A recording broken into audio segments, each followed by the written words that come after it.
Shalom Yasharala. First and foremost, I'd like to start this lesson by giving all praises, honor, and glory to the Heavenly Father and His only begotten Son, Yahweh, Bahashem, Yahweh Shai, Bahashem, Recha HaKwadash. Double honors to the elders and apostles of Great Millstone who rule well and taught me this 100% truth.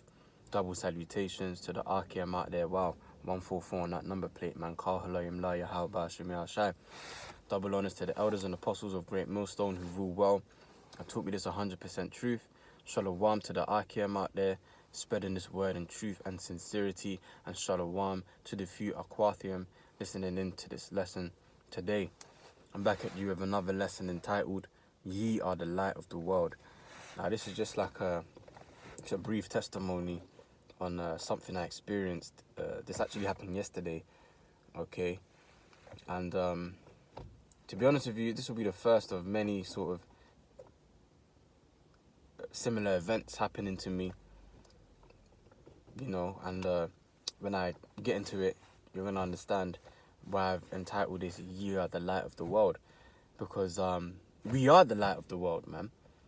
You know, the Israelite beginning with the elect. You know, the Lord has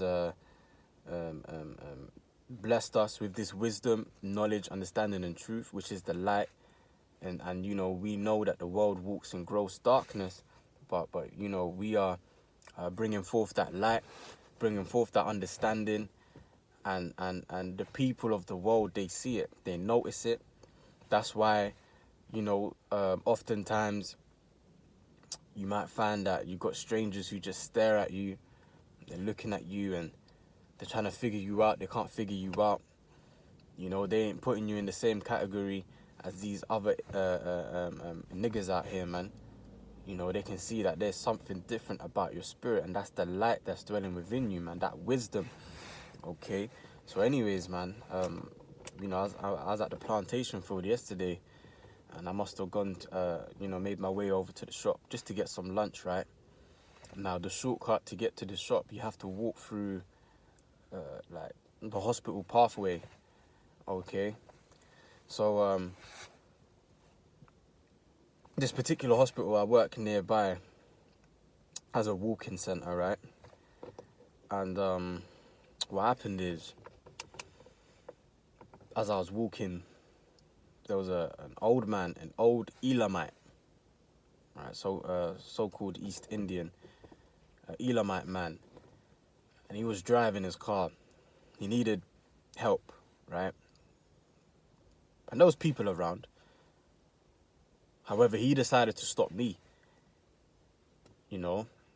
And, you know, sometimes I always find it, like, a bit, like, you know, like, why me? Because, like, I'm quite a big guy. You know, I'm tall. And then, obviously, I'm dark-skinned as it is. Like, usually, like, I pretty much fit that stereotype, man. That stigma that they try and put on so-called black people, so-called black men, you know. But anyways, so he stopped me. He said, excuse me. He's like, where is the walk-in centre? And I pointed him to where it was, which he was literally right outside it, but he needed to find parking. He's then said, look, please, I'm in pain. Please get in my car, drive my car, park my car, and you know, just come back to me. And like, you know, and that's why I said that, what I just said, like, you know, I'm always sometimes a bit perplexed when I have strangers wanting me to help them, you know, because, like, the way I look just off face value, I mean, I wouldn't, you know. But anyways, yeah, so he, it was a bit comical, to be honest with you, man. Like, he, so obviously he's driving an automatic. He's left the gearbox in drive, right? But I mean, he must have been in agony, because he's kind of like, you know, he didn't even put the handbrake up. You know, it's still in drive, and he's just tried to get out the car, and the car's rolling off now. You know, so he's had to obviously stomp on the brakes, put the handbrake up, and he just go out of the car like, look, please, my back. Just park my car. and and yeah, so he had a disabled badge, so I just I got in his car, and I parked it for him, made sure the door was locked, came back to him, and he actually couldn't stand up. He couldn't stand up, man, because he said he'd fell down the stairs. This is an old man as well, and the pain seemed to be in his lower back, so boy, he probably got like a slip disc or something, which I heard is very painful. So yeah, I've gone back to him, and he's like squatting. He's just outside waiting for me to come back, and he's squatting. And the person I was with, he was saying to that person that, oh, he's a very nice man. He's like, oh, the very nice man has gone to park my car, and he's gone to go park my car for me. That very nice man over there, he's a very nice man. He's a very good man. Okay. He didn't say this to me though. He was saying this to the person I was with. And yeah, so obviously I've got back to him now. I've given him his key. I showed him where his car was located, and then he said, "Please, I need a wheelchair." I was like, he couldn't move. Okay, he was squatting, man. He was in so much pain. He was squatting. He didn't want to stand up. So I kind of went into the walk-in center, and I asked where I could locate the wheelchairs, and they sent me to a building that was right next to it, and then managed to get him a wheelchair. And the guy brought it out to him, and then I had to help him on the wheelchair. That wheelchair was quite high up as well, and so I'm kind of helping him up. And then he was in so much pain, man. He couldn't even just sit down. He just had to fall into the wheelchair, man. He just literally leap of faith and just dived into it. But yeah, man, that was pretty much it. And then obviously he got taken into the walk-in center, and they, whatever happened from that point happened. But the reason why I went into that is because I wasn't the only individual there. And you had Edomites, you had other Elamites there. I was the only Jake there. Okay? And it's like, out of all people, he decided to stop me, to help him. Excuse me. And I like to see things through the spirit. It's like he must have seen something about me, maybe picked up something in my energy, that, I can trust this guy. I can get out of my car, leave the keys with him, let him drive my car, and trust that he ain't gonna do a run on me. He ain't gonna pull a fast one. And of course, lo and behold, I didn't do so. And I brought it back to him. I made sure he was good. And then he described me to the person I was with as a very nice man. That very good man over there. He's gone to, park my car. He's going to bring me a wheelchair. Okay? So the point is, we are the light of the world, man. You see, those of us brothers who are laboring in this ministry, laboring in this truth, those of us that sincerely believe, you best believe the people in the world, they see that there's something different about you, man. There's something in your energy,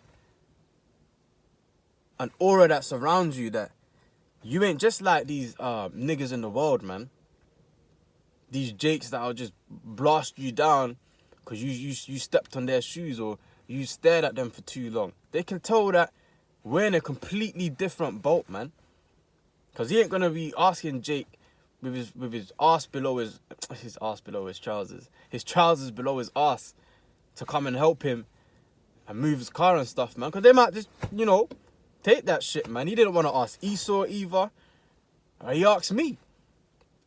And I've had similar situations happen like that. I had this, one time there was this Jake guy. It was in the morning. I was on my way to the plantation field, and I went to a cash point to withdraw some money. And, obviously I done my thing.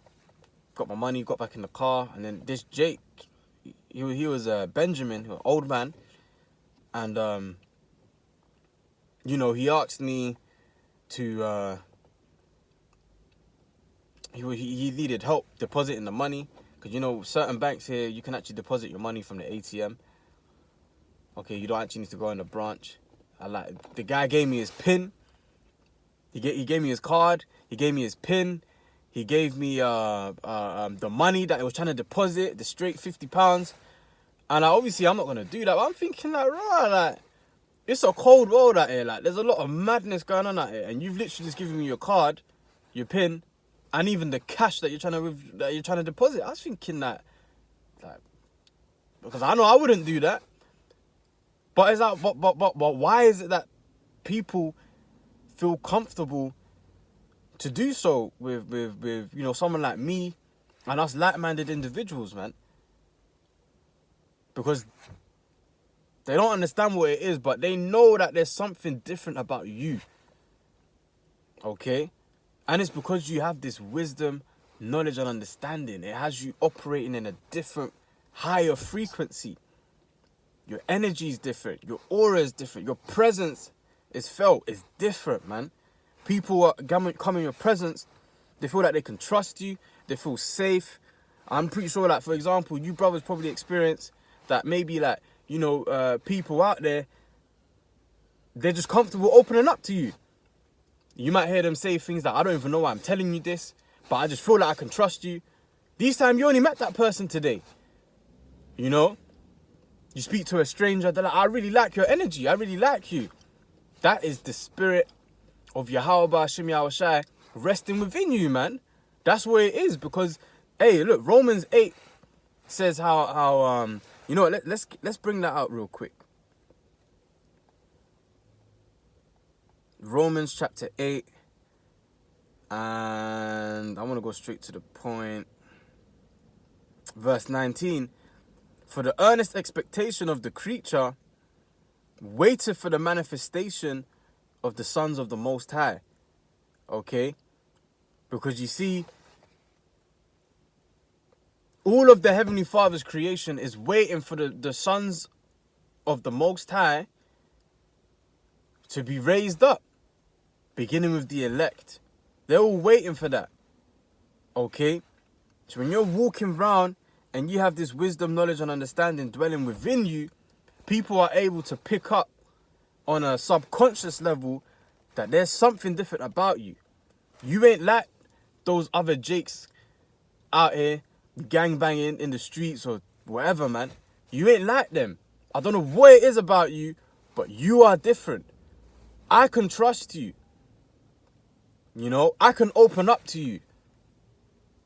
I can give you the keys to my car and tell you to park and ask you to park my car and trust that you ain't gonna do a runner, because there's something about your spirit, man. Okay? Let's read on. Verse 20. For the creature was made subject to vanity, not willingly, but by reason of him who hath subjected the same in hope, because the creature itself shall be delivered from the bondage of corruption into the glorious liberty of the children of the Most High. So yeah, even, you know, what does it say in Proverbs 29:2? When the wicked are in authority, the people mourn. But when the righteous are in authority, the people rejoice, man. You know, all the creation, from the other nations to the animals, to the trees, wildlife, they're all waiting for the manifestation of the sons of the Most High, man. They're waiting for you know, the sons of the Most High, beginning with the elect, to be raised up, man. To deliver them from what? The bondage of corruption. Who brought forth the bondage of corruption? None other than Esau Edom. Why? Because he is the wicked. Okay? It says, because the creature itself shall be delivered from the bondage of corruption into the glorious liberty of the children of the Most High. And that's why, you know, you're walking around and you have this wisdom, knowledge, and understanding dwelling within you, people are able to pick up on a subconscious level that there's something very different about this individual here, and actually I can trust you with my life pretty much. And you know, it's heavy because, you know, when the Lord raises up his men with spiritual power, You know, certain brothers are going to have the power to heal. You know, just like how Yahweh Shai did. You know, the Acts of the Apostles. That's going to happen all over again, man. So it's heavy, man. You know, you have to pay attention to the small things, man. Okay? You got to pay attention to the small things, right? Let's go to, what's it, Isaiah 60. Yep, Isaiah 60 and 1. Arise, shine, for the light is come, this wisdom, and the glory of the Lord is risen upon thee. Excuse me. The glory of the Lord is risen upon thee. Those of us that have this wisdom, knowledge, and understanding, those of us laboring in this truth, those of us going out on the highways and the byways, those of us that are, you know, studying to show ourselves approved, man. It says, and the glory of the Lord is risen upon thee. So once again, people are able to pick this up.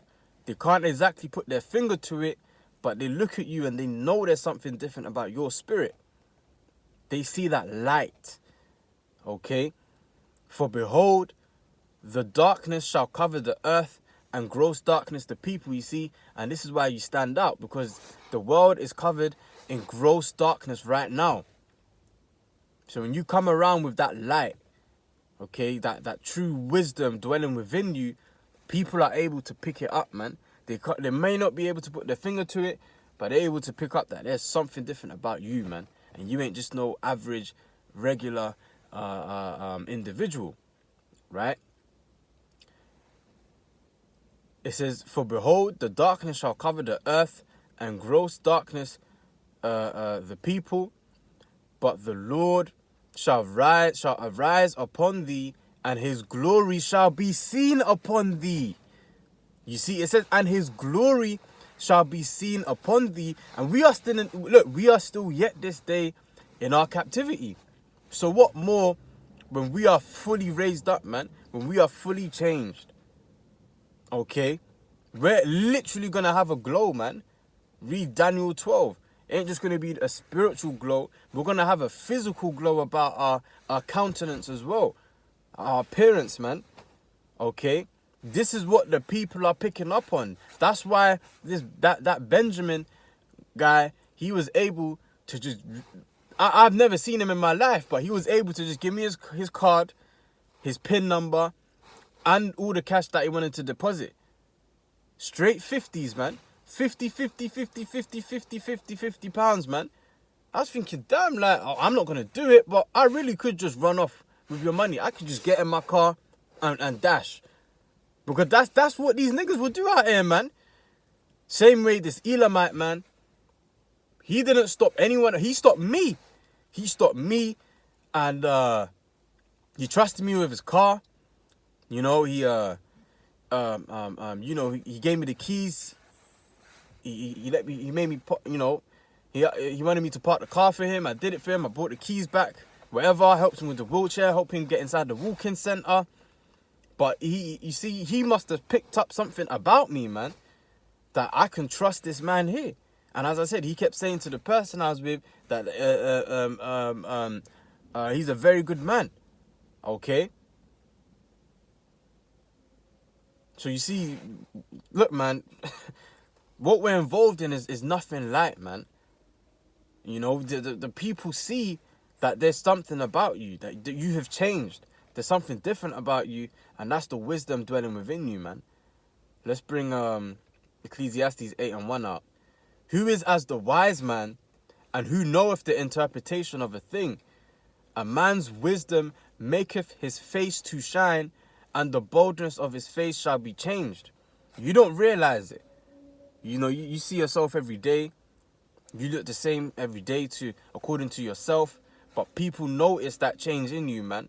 Family members see it. Friends see it. Strangers see it. Okay? It's because, you know, we are being renewed in the spirit day by day. Day by day. Day by day. And it's also somewhat having an effect on our physical appearance. But, you know, it's mainly having an effect on our spirits, man. Okay, and people pick up on your energy, your aura, the vibe you carry about yourself. Whether you're wicked and conniving and deceitful, whether you're pure, kind-hearted, loving. Okay, the people pick up on that on a subconscious level, man. Okay, I'm gonna bring out one more precept and I'm gonna close this out. I don't want to make this too long. The point has been made. Matthew 5 and verse 14, and it reads, "Ye are the light of the world. A city that is set on a hill cannot be hid." Yeah, man. It can't be hid. What does it say? Out of his belly shall flow rivers of living waters, man. This wisdom that's dwelling within you, it pretty much, it can't be contained. It's constantly spilling out. It's spilling over, man. Even when you ain't saying anything, just your very presence, your vibe, your energy is speaking volumes, man. Okay? That's why you get those, you be out in public and you might just catch someone staring at you, and then you look at them and they look away, and you whatever, man. You kind of forget about it, whatever. Then you might catch their eyes again, man. And then you're just constantly doing it, man. Because they're drawn to that light that you have dwelling within you, man. But they're not able to put their finger to it. Like, what is it about him? Okay, let's read on. Verse 15. Neither do men light a candle and put it under a bushel, but on a candlestick, and it giveth light unto all that are in the house. Let your light so shine before men that they may see your good works and glorify your Father which is in heaven. Okay? And that's pretty much the point, man. We are the light of the world. Okay? People look at us and see that the spirit of Yahweh Hashem Yahushua is dwelling within us, but they don't know the name, or they don't, but subconsciously they know that through us there's hope. Okay? Because remember, what we're doing is not light. 2 Thessalonians 2, and I believe verse 8 talks about how the Lord is going to destroy this kingdom by the spirit of his mouth. The spirit of his mouth is this word going out, man. Divine inspiration coming onto brothers, and doing these lessons, doing these sit downs, going out on the highways and the byways. So we actually have our part in destroying this world just by teaching the word of the Lord, man. And that's the hope. Because this wicked society's got a goal, man. And then it further reads on to say, and then by the brightness of his coming, the chariots, the glory of the chariots, the Yahweh and the angels coming. Okay? So yeah, man, we got to keep pushing, man. Lord willing, he keeps his spirit on us until the very end. That's the hope. Because we don't want to be reprobate. We don't want to go back into the world, be in that dead state. What does it say in, is it Proverbs 18 and 16? Let me see.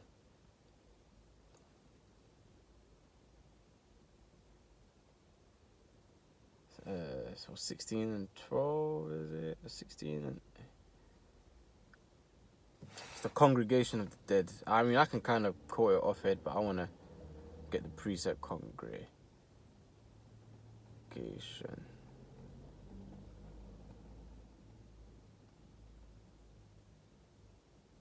Proverbs 21 and 16, Salaki. The man that wandereth out of the way of understanding shall remain in the congregation of the dead. Yeah, because if you're without this wisdom, knowledge, and understanding, you are dead. So, these people, they see life through us. Okay? Because as long as they don't have this wisdom, they are in the congregation of the dead, man. They are not living, but they see living vessels, man. The hopeful elect, doing the work of the Lord. And they see hope, man. Beginning with our people who need it the most, of course. We've been in this low state for ages, man. But even these other nations, all right, are going to be freed from the bondage of corruption, being under this wicked devil, Esau, Edom, man. Okay. So yeah, man, that's all I wanted to touch on. Just this brief little testimony, a little faith booster. Yeah, man. Lord willing, it's been edifying. And until the next time, I say shalom.